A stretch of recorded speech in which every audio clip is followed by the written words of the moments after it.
I got to do it all again because I got somebody's name wrong. Um, I went to see Sinners last night. Um, and it's marvelous. It's just marvelous. It's like, it's like it's just like the best food, the best, most various, tasty meal. I mean, there's some hokum in it. Um, there's some of the most gorgeous looking people um, I can remember seeing in a film, um, and tremendous visceral stuff. It's just wonderful, just wonderful, um, and I suspect there will be a backlash because there's a lot of backlash right now, people. There's a lot of backlash. There's a lot of this more recently, and maybe it's because I happen to happen on this stuff, but people saying, well, the real racism in this country, this being the United States, is black on white. In other words, um, um, black people, and now they're talking about what's going on in South Africa. And you want to smile a little bit, and because I'm sure it's unpleasant for them, but you want to smile a little bit and say, do you ever hear about payback? What do you think is going on in the world? What do you think goes on in reality and existence? But there's no point saying that because they're not really going to grasp that.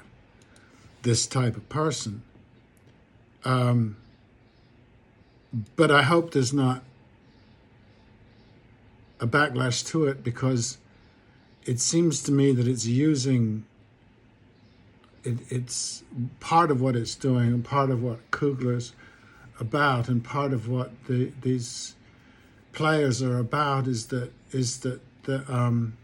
it's a response to the truths of what's happened to them and to their people for a long time. And in that sense, it's not really very different from Mike Lee's stuff, But it is what it is, and I don't know quite what America's passion for gunslingers since day one has been about. I have to imagine that there must be a huge unconscious, as with all films, it's like all art really, is that there's an unconscious demand that happens. So there'll be a fear in the culture for that's been building because the culture's not dealt with it in any honest way. My famous story, or my old story, is that ancient Rome was the behaviors of the ancient Romans and of their civilization, which unfortunately we've all venerated and copied, or used as an excuse for our own responses to the great fears of death and things like that, is the fear of the number of slaves that they kept, the fears of the Spartacus syndrome, you could call it. And so you've got people, whole civilizations, who operate, especially, it's interesting in America because there's sort of manicness in America. It's not so much with the people out there in the land who one can go and visit and find tremendous stuff. It's just a wonderful thing to do, whether you're going to, small restaurants, or staying in cheap hotels, or going to bars, or just being out in the world in this country. We only have one life, and much of mine has been spent here, and as often as possible, to get out in that and be a part of that has been wonderful. And that's what I would call culture. That's the stuff that's just always available there to us. And so now we're in these hard times, and we've brought upon ourselves wars upon wars upon wars. We're now at the point of, we have to say to ourselves now, which we might have asked ourselves for 80 years, how did they do that in Germany? How did that happen? And what was it like for the average person? And now we know. The average person had their way of coping with it, and our civilization has stayed exactly where it was. And I'm saying that personally because I find it, what's that word that fool always used? Unconscionable. It's unconscionable. I find it unconscionable. But anyway, back to Sinners, and I hope. And what would be interesting is it's been getting the accolades, and lots of white critics have been responding to it with tremendous gusto. And is the society going to catch up? Anyway, it's fascinating.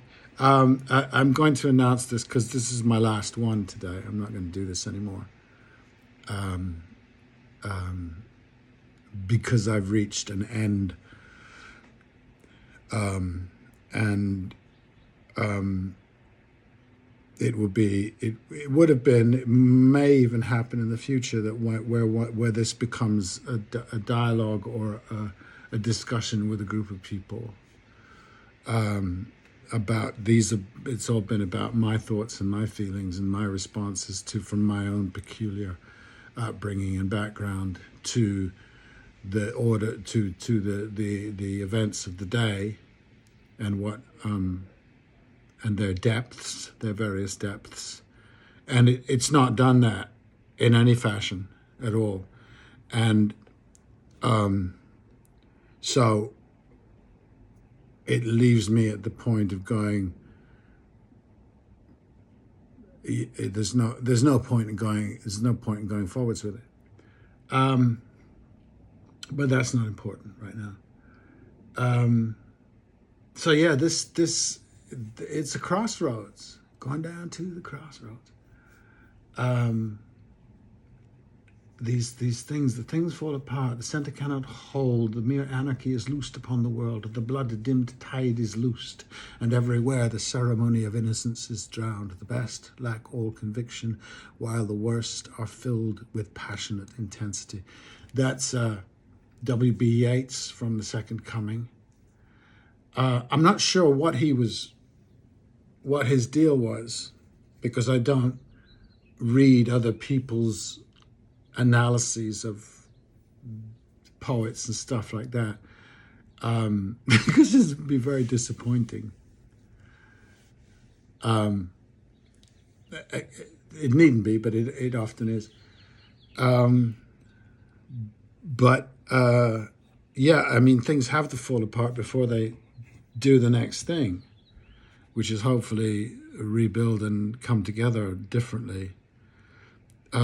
And I'm not sure that improvement is important. I think the journey is important. Yeah.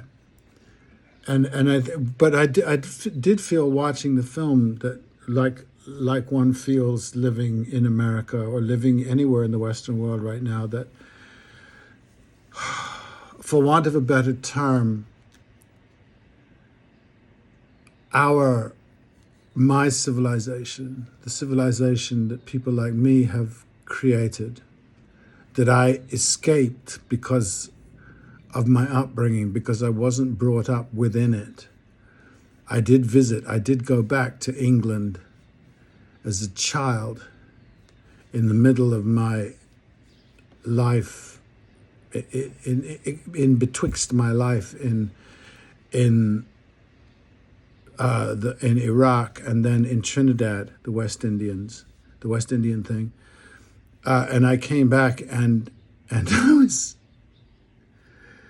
was terrified by the English world. And then when I came back and eventually went to drama school in London, it was very lucky because it was a very countercultural type place. So I was I was in the right place. And it's interesting, after all the backs and forths about that particular drama school and how people did not fare well there. I fared very well there, but I think that has to do with some sort of relationship that I would have instinctively with counterculture.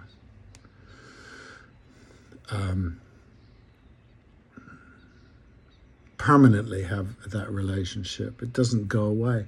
Because it's, we all have roots, and those are my roots. My roots were nomadic, and my roots were spent, interestingly, around Muslims, and then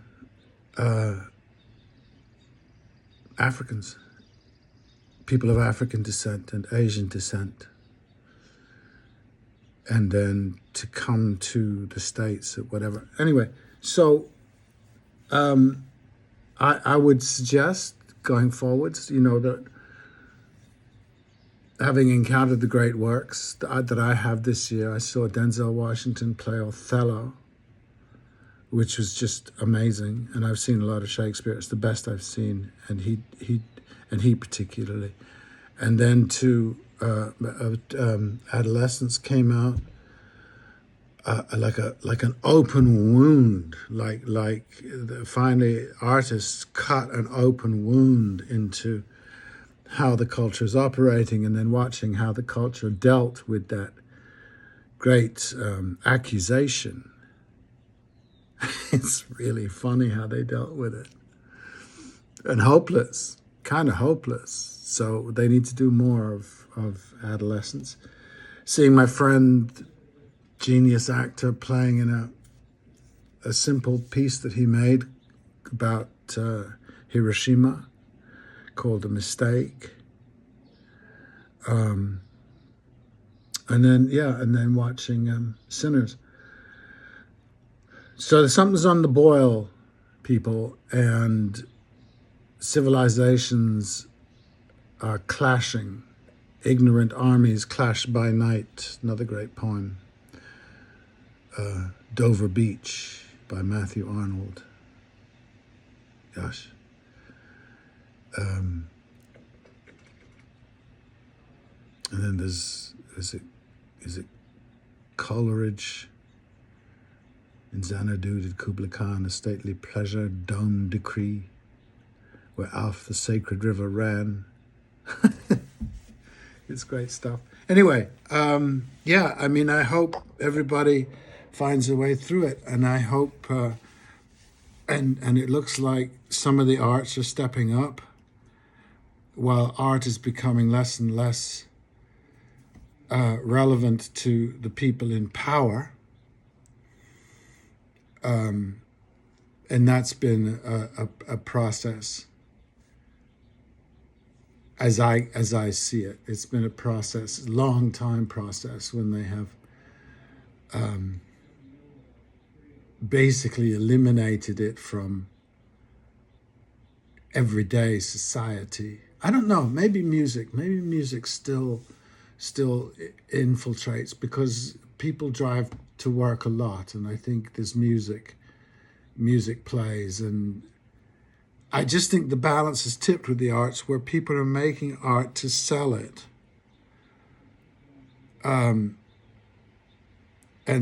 so they're somehow feeding where the society's at, and on some level, that's probably why the protest, the hip hop, all those kinds of things are so powerful, because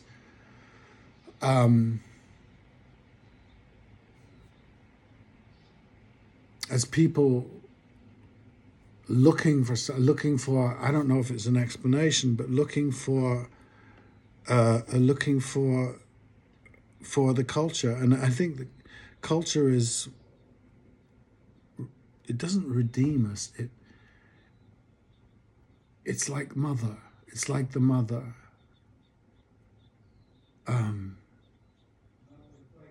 Yeah, it's like the mother. It's that impulse in the world. And as our world has become more and more influenced by the masculine, the father notion, all of these stories, all of these encounters I've had with the arts this year, with art, not the arts, it's not one art, with the collective unconscious and stuff like that, have been about that tension, the mother, the father.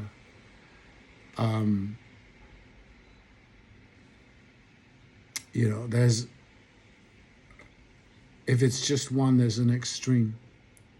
It's extremist.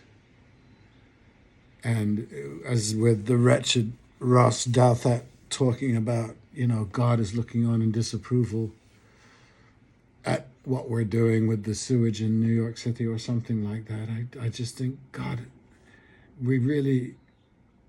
somebody just needs to say, oh, drop it, would you? Or sing another song, please. Because the call to the kinds of religions that we have right now, to say that we need more of them, is a sad thing to say, because more of this is no help. It's what they call religious extremism. The more you need, you find that you're an addict. You need more and more and more of this kind of thing. It's not balanced. Anyway, I'm descending into mumbo jumbo. Good luck. And I hope there'll be more days like this, and Christmases, and we'll all do really well. And oh yeah, and this is another thing, another piece that I saw, that what's his name, Cillian Murphy, in the Little Things, I think it's called, about the church in Ireland and its horrors. Again, a beautifully made